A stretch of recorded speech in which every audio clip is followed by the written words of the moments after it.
North Korea's attempt to launch the Malajeong-1 military reconnaissance satellite on Monday failed when the rocket's first stage exploded mid-flight due to an engine issue, according to North Korea's Korean Central News Agency.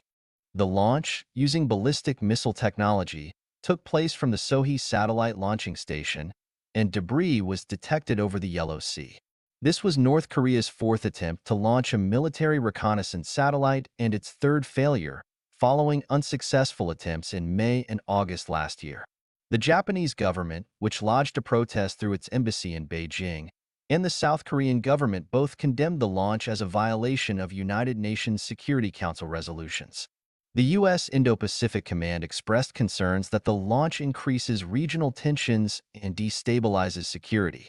Despite the failure, North Korea intends to continue its satellite launch program, aiming for 3 launches by the end of the year.